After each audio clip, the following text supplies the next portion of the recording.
শুভ সন্ধ্যা সকল দর্শক বন্ধুদের। আমি এই মুহূর্তে শিয়ালদা স্টেশনে কাঞ্চনকন্যা এক্সপ্রেসে ট্রেনের ভেতরে রয়েছি। আজকে সেপ্টেম্বর মাসের 13 তারিখ 2024 সাল। এবারে গন্তব্য কোলাখাম, নর্থ বেঙ্গলের একটি অফবিট লোকেশন। তো এই মুহূর্তে আমি কাঞ্চনকন্যা এক্সপ্রেস ছাড়ার অপেক্ষায় রয়েছি। 8টা 35-এ ছাড়বে।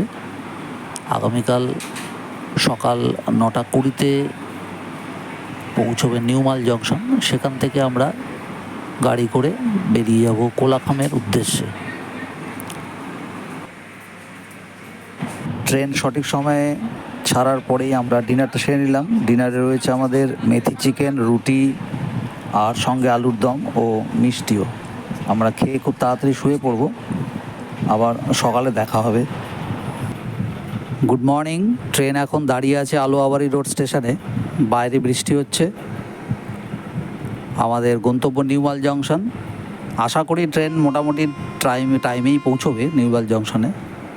এর পরের স্টেশন ঠাকুরগঞ্জ, তারপরে আছে শিলিগুড়ি, আছে নকশালবাড়ি, বাগডোগরা, তারপরে শিলিগুড়ি, তারপরে নিউমাল জংশন।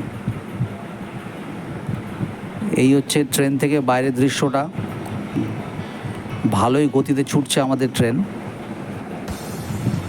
নর্থ বেঙ্গলের এই যে চিরসবুজ যে দৃশ্য, সেটা সত্যি খুব সুন্দর। এবং ট্রেনে করে যেতে যেতে এই দৃশ্য দেখলে একটা অন্যরকম অনুভূতি হয়। ইটকাট পাথরের রাজ্যে থেকে যারা হাঁপিয়ে ওঠে তাদের কাছে এই দৃশ্যটা সত্যিই একটা অভূতপূর্ব একটা অভিজ্ঞতা।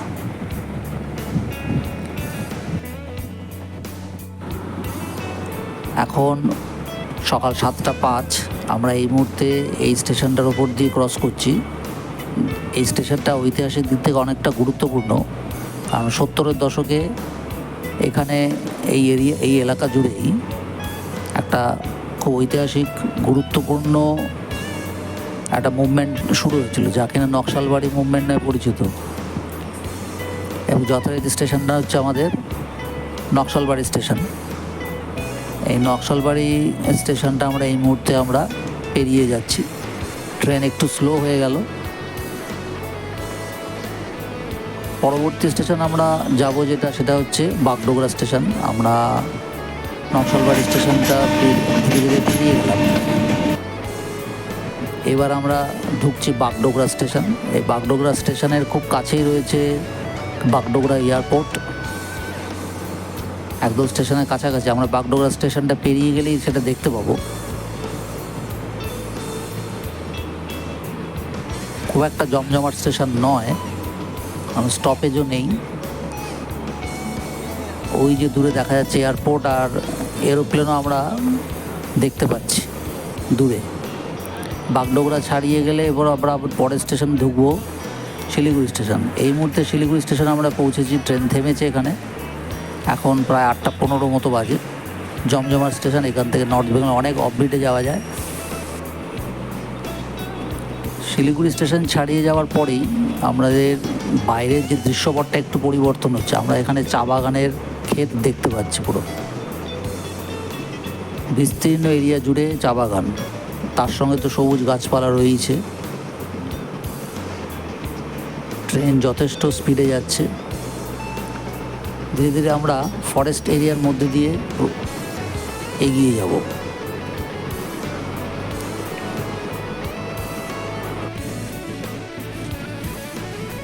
এই মুহূর্তে আমরা মহানন্দা ওয়াইল্ড লাইফ স্যাংচুরির মধ্যে দিয়ে যাচ্ছি। এই যে ফরেস্টের মধ্যে দিয়ে যে ট্রেনটা বেঁকে যাচ্ছে, তার দৃশ্যটা সত্যিই দেখার মতো। দুদিকে কোনো জঙ্গল, প্রচুর বন্য জীবজন্তু এখানে রয়েছে এই জঙ্গলে। বিশেষ করে হাতির পাল এখানে যথেষ্টভাবে রয়েছে। এই হাতির পাল এই জঙ্গলে এরিয়াতে অনেক সময় রেল লাইন ক্রস করে, তার ফলে অনেক সমস্যার সম্মুখীন হতে হয়। এই যে সেই বাঁকা দৃশ্যটা, ট্রেনের রেল লাইনটা বেঁকে গেছে যে, সেটা অদ্ভুত একটা দৃশ্য। দেখতে দেখতে আমরা জঙ্গলের মধ্য দিয়ে চলেছি এবং পাশে একটা নদীর আওয়াজ পাওয়া যাচ্ছে।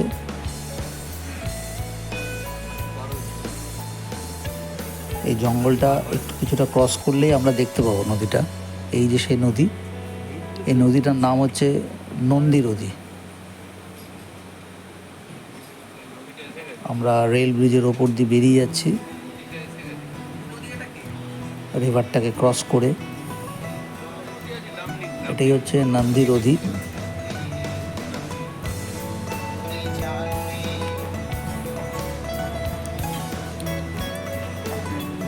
এখন জল অতটা হয়নি, বর্ষাকালে যথেষ্ট জল থাকবে এখানে।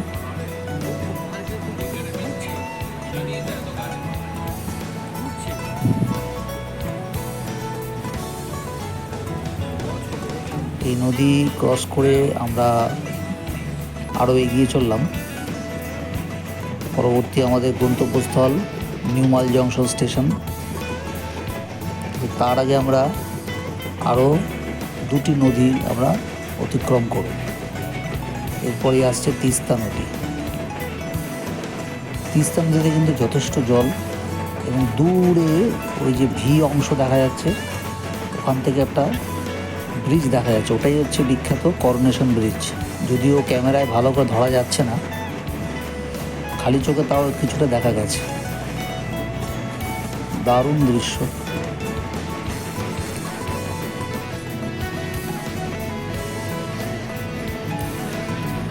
এরপরে আমরা নিউমাল জাংশনের খুব কাছাকাছি চলে এসেছি, পাশ দিয়ে হাইওয়ে চলেছে, যেটা গরুবাথান রোড।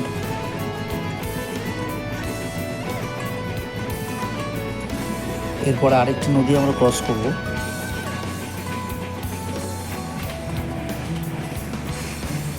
এই সেই নদী, এটা হচ্ছে আমাদের চেল নদী।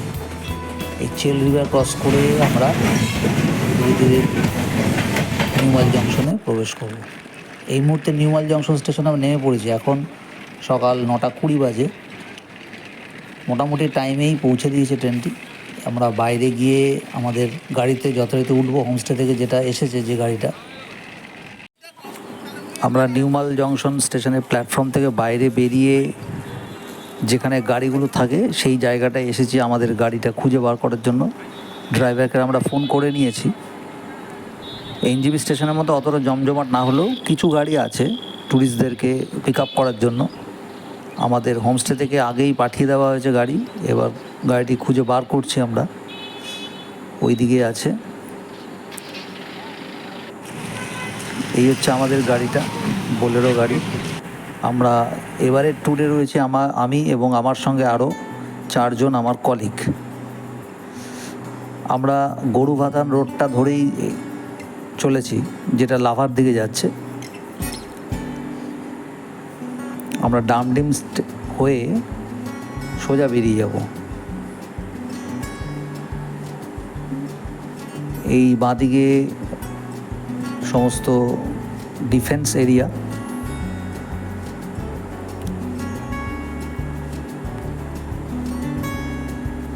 এগুলো প্রোটেক্টেড এরিয়া।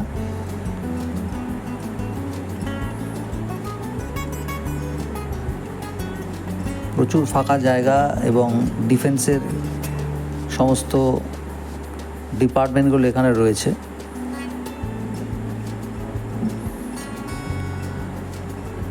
আমরা মাঝপথে একটা জায়গা থেমে কিছু খেয়ে নেব।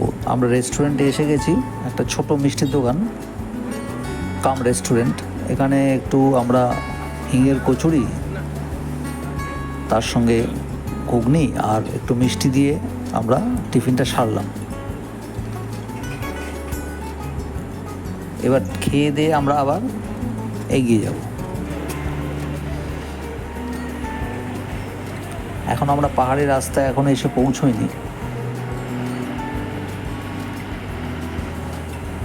এখনও প্রায় প্লেনল্যান্ডের মধ্যেই রয়েছি। এবার ধীরে ধীরে আমরা ক্রমশ হাই অল্টিটিউডে পৌঁছে যাব। এই হচ্ছে আমরা ধীরে ধীরে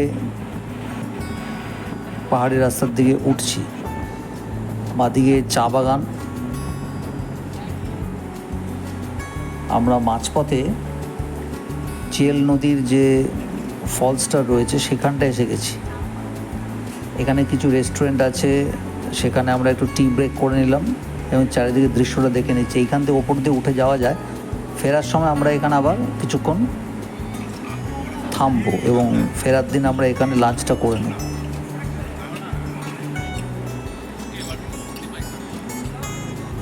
আমরা লাঞ্চ টাঞ্চ করে নিয়ে এবার আমরা এগিয়ে চললাম।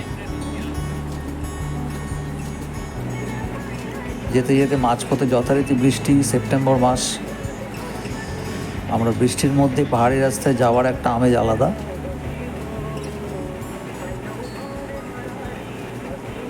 আঁকা বাঁকা পথ ধরে বৃষ্টি ভেজা রাস্তায় আমাদের গাড়ি চলে এগিয়ে চলেছে। ধীরে ধীরে আমরা আমাদের গন্তব্যস্থলের কাছাকাছি চলে এসেছি।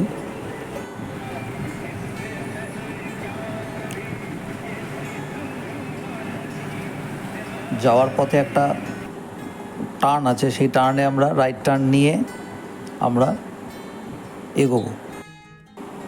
যত আমরা হাই অল্টিটিউডে যাচ্ছি তত পাইনের জঙ্গলটা আরও ঘন হচ্ছে। বড় বড় উঁচু উঁচু পাইন গাছ।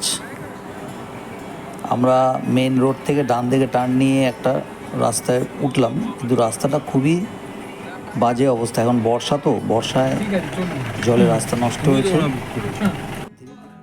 আমরা কোলাখাব ইকো হাট হোমস্টেতে চলে এসেছি। এই আমাদের 4 কলিগ আমার সঙ্গে এসেছেন, আর দূরে দাঁড়িয়ে আছেন হোমস্টে ওনার দীপক রায়। আর এই হচ্ছে আমাদের রুম দুটো, বেশ সুন্দর ছিমছাম।